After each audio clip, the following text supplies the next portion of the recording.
HDFC बँकेनं त्यांच्या बचत आणि सॅलरी खात्यांसाठी नवीन नियम लागू केले, ज्यामुळे लहान आणि मध्यमवर्गीय ग्राहकांच्या खिशाला फटका बसू शकतो।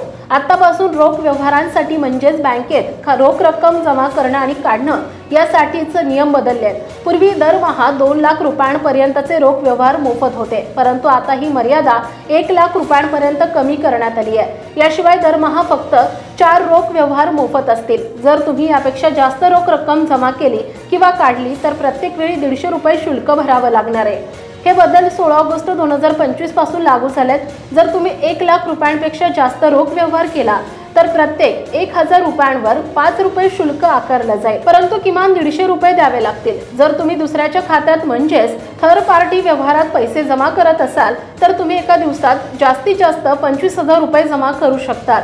यापेक्षा जास्त पैसे जमा केले तरी 150 रुपये शुल्क आकारलं जाईल। हे नियम बँकेत वारंवार पैसे जमा करण्यासाठी किंवा काढण्यासाठी जाणाऱ्यांसाठी अडचणीचं कारण बनू शकतं।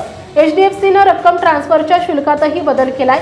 जर तुम्ही NEFT द्वारे पैसे पाठवले तर 10,000 रुपयांपर्यंत 2 रुपये, 10,000 ते 1 लाखांसाठी 4 रुपये, 1 लाख ते 2 लाखांसाठी 14 रुपये आणि 2 लाखांपेक्षा जास्त रकमेसाठी 24 रुपये शुल्क आकारलं जाईल। RTGS साठी तुम्हाला 2 लाख ते 5 लाखांसाठी 20 रुपये आणि 5 लाखांपेक्षा जास्त रकमेसाठी 45 रुपये द्यावे लागतील। IMPS ट्रान्सफरसाठी 1000 रुपयांपर्यंत 2.5 रुपये, 1000 ते 1 लाखांसाठी 5 रुपये आणि 1 लाखांपेक्षा जास्त रकमेसाठी 15 रुपये शुल्क आकारलं जाईल।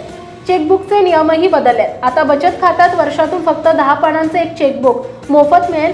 पूर्वी 25 पानाचं चेकबुक मोफत होतं, त्यानंतर प्रत्येक अतिरिक्त पानासाठी 4 रुपये द्यावे लागतील। यामध्ये ज्येष्ठ नागरिकांना काही सूट मिळेल।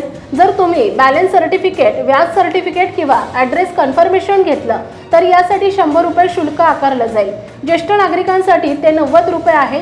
जुन्या नोंदी किंवा चेकच्या कॉपीसाठी 80 रुपये द्यावे लागतील।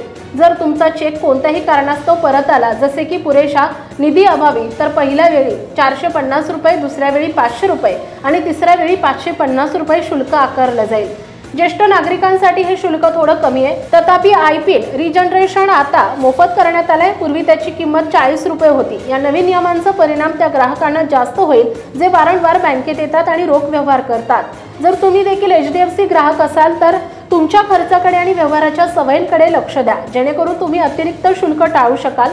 तुम्ही UPI किंवा नेट बँकिंग सारख्या डिजिटल पेमेंटचा वापर वाढवून हे शुल्क कमी करू शकता।